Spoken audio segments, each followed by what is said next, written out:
50-mile-an-hour place that some people come through there at 70. And it was in a bad spot because it was kind of on the crest of a hill and in a place where you wouldn't see it.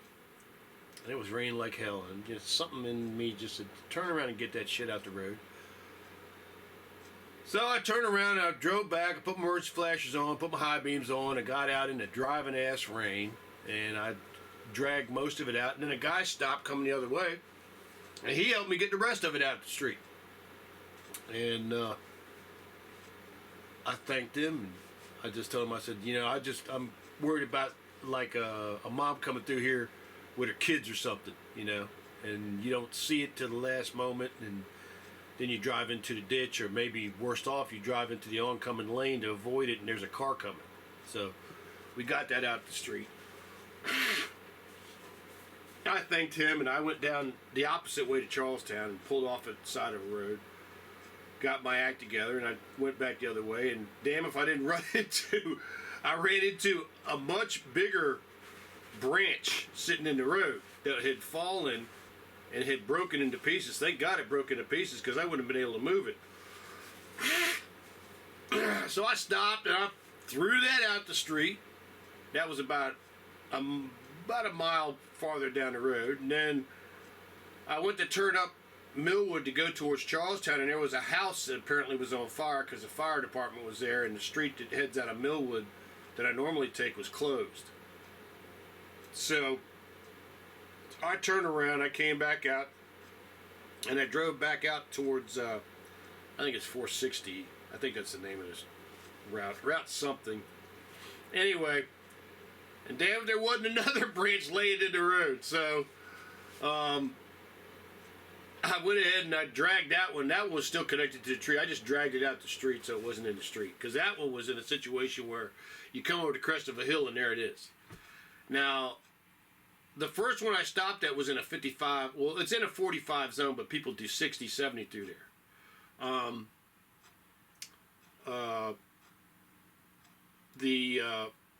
The last two, the second one with the branches that broke up was in a 35-mile-an-hour zone, but it was around the corner where coming the other way you wouldn't see it till you were right on top of it. And that's why I stopped on my side of the street, and I put my emergency flashers on, and I cleaned it out. And then when I turned and I went back down the street, that other branch was at a crest of another hill, so I went ahead and pushed it out the way. In all these, I'm just doing it because I got the time to do it. It's relatively safe to do where I was at. If you're ever on an interstate and you see some shit like this, I recommend that you don't get involved unless it's safe to do so. You can get killed very easily by pulling over and then trying to get in the street to pull some debris out the street. It's always better to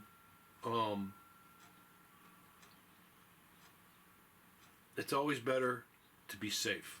If you get past the debris, one of the good things about Waze, the app, the driving app, is that you can tap on that app. You should pull over when you do this, and you can put debris right here, you know, so people can avoid it.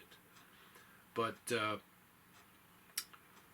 anyway, so I helped some people out, you know. I'll never know who those people are. And the guy helped me out, you know, which was pretty cool. In the driving damn rain, we're both getting soaked. But we were clearing the street because, hey, you know what? People live down here we care about. I don't know anybody on that street, but I do know that they're country people that I care about. And I don't care about anything about them other than that they live in that area and they drive down that street like I do, and I've got a chance to do something nice for them. Let me get that done out the way. And that's what I did. So, yay, I'll pat myself on the back. But that's, my point is, you can make a difference.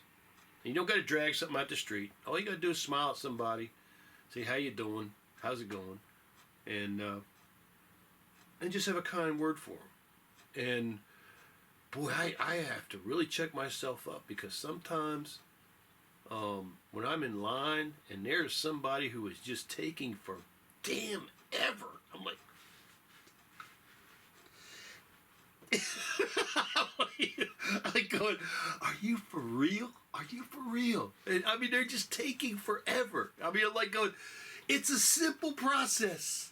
Make a decision. And I just have to put it in neutral. Put it in neutral. I've actually got out of line and walked away rather than say something. Don't say anything. Just walk away. But that person may be having a bad day. Maybe they've had a bad week, you know. Maybe they're exhausted. Maybe they're dealing with somebody at home who's dying. And this is their one chance to get out to get a meal for them while somebody else watches for them. You know, you never know what's going on. So anyway, I know this is split into two, so there'll be two parts. But this was an awesome meal. The Monaco Grand Prix started and everybody went into pits. So it looks like there was a major accident at the start of the race. So it looks like the race started and stopped. So anyway, we're going to get to this and see what's happening. But please have a wonderful Sunday. It is now 2 videos. I know that. I know it's 2 videos. It is now 9:08 a.m. On Sunday, May the 26th, 2024. Please let God into your life. He's right next to you. He'll help you. All you got to do is say, Lord, I don't know what's going on, but things are really rough, and I need your help. God will help you. It may not be in the way you expect, but you got to give him time to work on the problem. Please reach out to him if you need some help, because he will help. Anyway, God bless you. I hope you have a wonderful Sunday and a Monday if you're off. And if you're not, I hope you have a wonderful Monday at work. God bless you, and we will see you on the next video. Peace.